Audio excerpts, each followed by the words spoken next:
Di dalam sebuah hadis yang diriwayatkan oleh Al-Baihaqi dari sahabat Jabir bin Abdullah radhiyallahu anhu warda, Rasulullah sallallahu alaihi wasallam bersabda, "Anta wa maluka li abika." Engkau dan hartamu adalah milik ayahmu. Hadis ini ya ibadallah, terdapat kisah di belakangnya, yang mana telah datang seorang pemuda kepada Rasulullah sallallahu alaihi wasallam. Kemudian dia berkata kepada Rasulullah, "Ya Rasulullah, inna abi akhadha mali." Wahai Rasulullah, sesungguhnya ayahku telah mengambil hartaku. Maka Rasulullah sallallahu alaihi wasallam ingin bertabayyun. Sallallahu alaihi wasallam mengatakan, "Idhhab fa'tini bi abika." Pergilah, datangkanlah ayahmu ke hadapanku. Ketika pemuda itu pergi memanggil ayahnya, turunlah malaikat Jibril. Kemudian mengatakan kepada Nabi sallallahu alaihi wasallam, "Innallaha yuqri'ukas salam." Sesungguhnya Allah Subhanahu wa taala mengucapkan salam kepadamu. Kemudian mengatakan, "Idza ja'aka syekh fasalhu an syai'in qalahu fi nafsihi ma sami'athu udhuna." Jika datang ayah dari pemuda tersebut, maka tanyakanlah kepadanya tentang sesuatu yang telah diucapkan di dalam hatinya namun tidak pernah terdengar oleh kedua telinganya. Maka ketika pemuda tersebut datang bersama ayahnya, Rasulullah sallallahu alaihi wasallam pun menanyakan hal tersebut.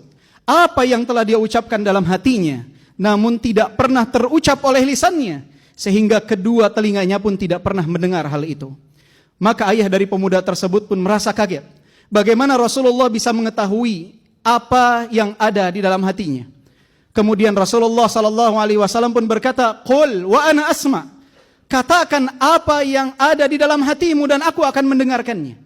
Maka ayah dari pemuda tersebut pun di hadapan Rasulullah dan di hadapan putranya menyuarakan isi hatinya dengan bait-bait puisi.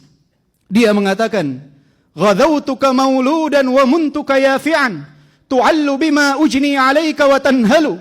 Idza lailatun daqatka bis-suqmi lam abid, li suqmika illa sahiran atamalmalu. Ka'anni anal matruqu dunaka billadhi turiqta bihi duni fa'ainaya tahmulu. Takhafur rada nafsi 'alaika wa innaha la ta'lamu anna al-mauta waqtun muajjalu."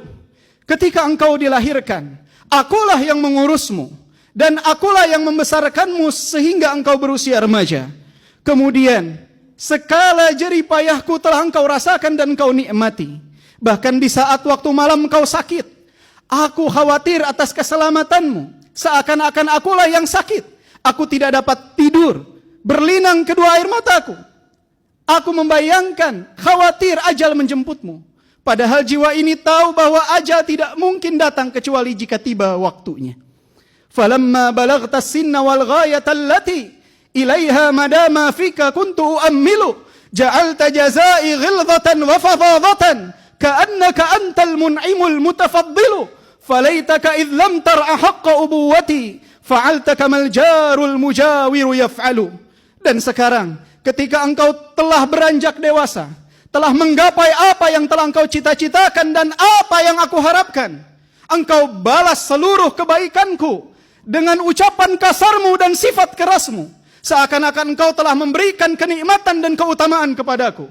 Andai saja engkau tidak dapat memperlakukanku, memberikan hakku sebagai seorang ayah, maka perlakukanlah aku sebagaimana seorang tetangga memperlakukan tetangganya. Mendengar ucapan ayah dari pemuda tersebut, maka Rasulullah sallallahu alaihi wasallam pun menggenggam kerah baju pemuda itu. Kemudian mengatakan, "Anta wa maluka li abika." Engkau dan hartamu adalah milik ayahmu. Ayah ya ibadallah, yang begitu istimewa tersebut sering sekali dizalimi oleh anak-anaknya. Berapa banyak anak yang tidak memiliki adab kepada ayahnya. Berapa banyak anak yang selalu meninggikan suara di hadapan ayahnya. Berapa banyak anak yang selalu mengacuhkan ayahnya. Ketika mereka mendengar hadis Rasulullah sallallahu alaihi wasallam, "Ummuka, thumma ummuka, thumma ummuka, thumma abuka." Ibumu, ibumu, ibumu, baru kemudian ayahmu. Banyak dari kaum muslimin yang menganggap bahwa hal tersebut menggambarkan tidak istimewanya seorang ayah. Keliru ya ibadallah. Ayah kita adalah sosok-sosok yang sangat luar biasa pengorbanannya dalam kehidupan kita. Dia adalah orang-orang yang rela untuk bersedih asalkan kita bahagia.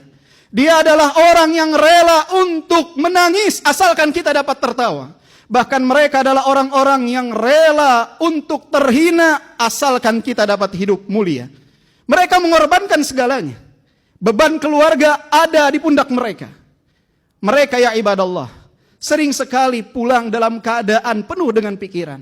Tapi ketika berada di hadapan rumah, mereka tinggalkan pikiran-pikiran mereka, beban kehidupan mereka, kemudian berjumpa dengan kita dengan senyuman. Mereka sosok-sosok yang sangat luar biasa. Mereka adalah orang yang sangat bahagia dengan kebahagiaan kita. Bahkan lebih bahagia dari apa yang kita rasakan. Mereka adalah sosok yang sangat bersedih dengan duka kita. Bahkan lebih sedih dari apa yang kita rasakan. Mereka adalah sosok yang sangat kecewa dengan kegagalan kita. Bahkan lebih kecewa dari apa yang kita rasakan.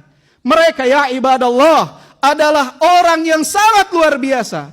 Gunung besar yang ada di rumah kita yang menjaga kita dan keluarga kita dari mara bahaya. Maka siapa di antara antum yang Allah subhanahu wa ta'ala masih berikan nikmat ayah yang hidup di tengah-tengah antum, muliakanlah mereka ya ibadallah. Pijitlah kakinya dengan pijitan yang halus, karena kaki tersebut telah lelah melangkah di dunia ini untuk memenuhi kebutuhan antum. Ciumlah tangannya mulai berkeriput, karena tangan tersebut ya ibadallah telah lelah dalam mencari nafkah untuk antum. Ciumlah keningnya ya ibadallah, karena dia selalu memikirkan tentang antum. Semenjak antum berada di dalam perut ibu-ibu antum. Sampai antum lahir. Sampai antum tumbuh dewasa. Berkeluarga. Memiliki anak. Bagi mereka antum adalah anak-anak kecil yang harus selalu mereka fikirkan. Peluklah tubuhnya ya ibadallah. Jangan kita menyiksa mereka dengan kerinduan. Jangan kita siksa mereka dengan sikap acuh kita. Mereka sayang kepada antum, tetapi mereka sulit untuk mengungkapkannya. Mereka sulit untuk mengatakannya. Muliakanlah mereka. Siapa yang ada di tempat ini, yang saat ini telah menjadi ayah, mengetahui bagaimana kecintaan seorang ayah kepada anaknya. Seperti itulah ayah-ayah antum mencintai antum.